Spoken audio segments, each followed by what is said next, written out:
अस्सलामु अलैकुम वरहमतुल्लाहि वबरकातुहू। उर्दू अल कुरान रीडिंग में आप सबका खैर मकदम है।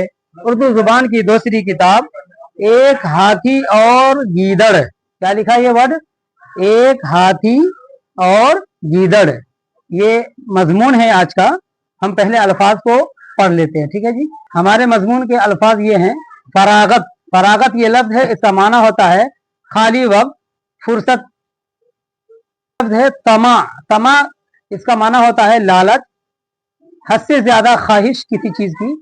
जिन्स इसका माना होता है नौ, किस्म, मालो सामान। आगे लफ्ज है वसी, इसका माना होता है बहुत कुशादा, फैला हुआ। आगे ये लफ्ज देखे इंतजाम, इंतजाम लफ्ज है, इसका माना होता है बंदोबस्त, तरतीब देना।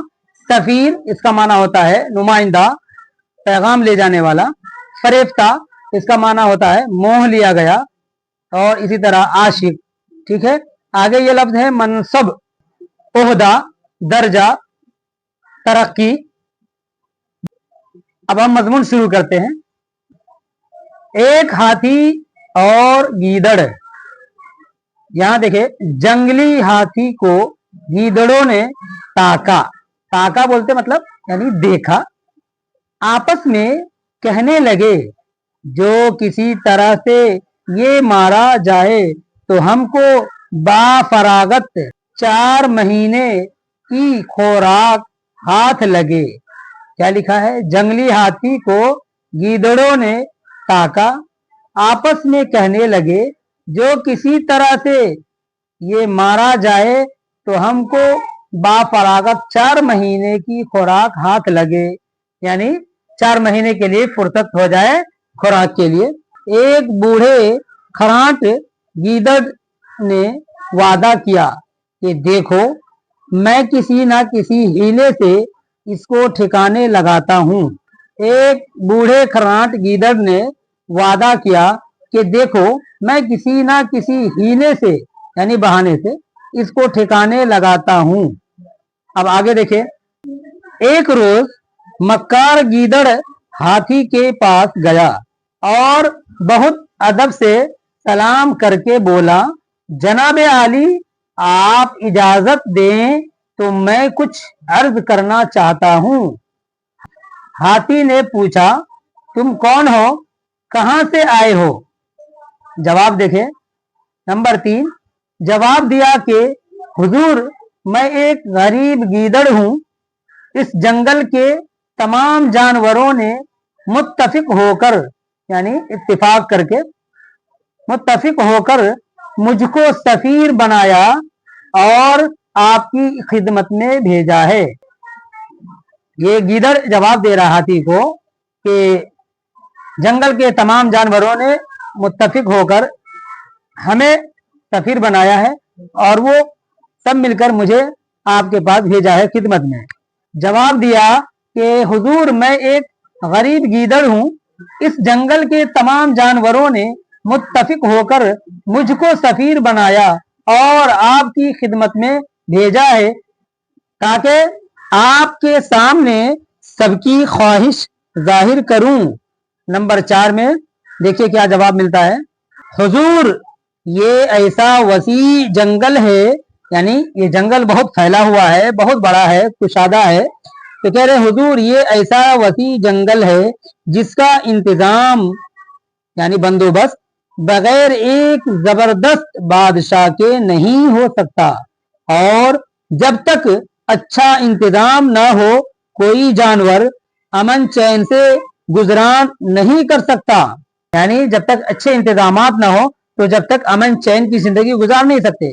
वही कह रहे हमारी जिन्स में हुजूर के सिवा कोई बादशाही के लायक नहीं। अगर आप इस बड़े मनसब को कबूल फरमाए तो हम सब बहुत शुक्रगुजार होंगे। ये सुनकर हाथी जरा सोचने लगा। गीदड़ ने फिर कहा कि हुजूर इस वक्त सब किस्म के जानवर इस सलाह में शरीक हैं, किसी को कुछ उज्र या इनकार नहीं है।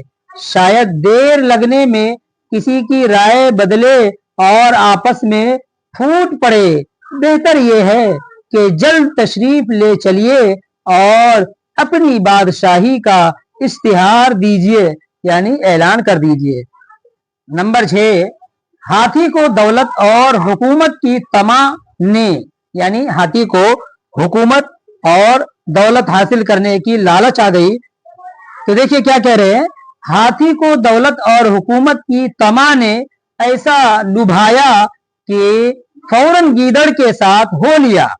چلتے چلتے ایک تنگ راستے سے گزرے جو ایک گہرے غار کے کنارے دور تک چلا گیا تھا۔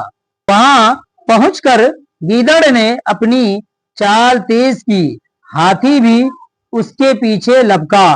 ناگاہ اس کا پاؤں پھسل گیا اور دھم سے گہرے غار کے اندر اوندھے منہ جا گرا۔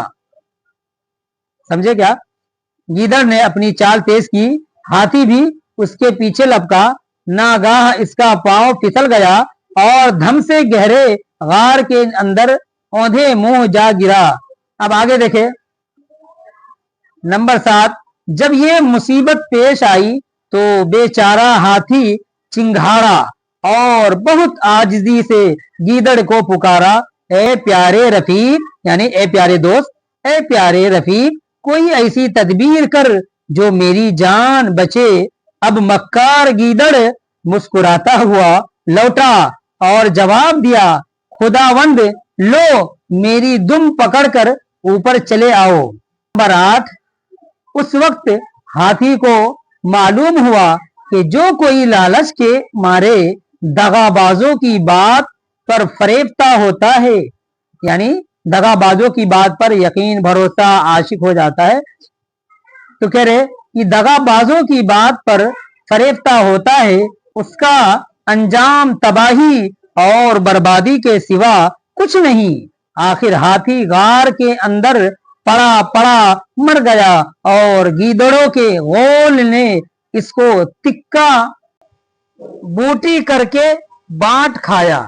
دیکھیے گیدڑ کتنی چالاک مخلوق ہے کہ ایک ہاتھی کو بادشاہی کا طمع لالچ دے کر اس کو غار میں جا کر گرا دیا اور پھر وہ مر گیا، اور پھر اس کی بوٹی بنا کر یہ لوگ تکا اور بوٹی کر کے آپس میں تقسیم کر لیے۔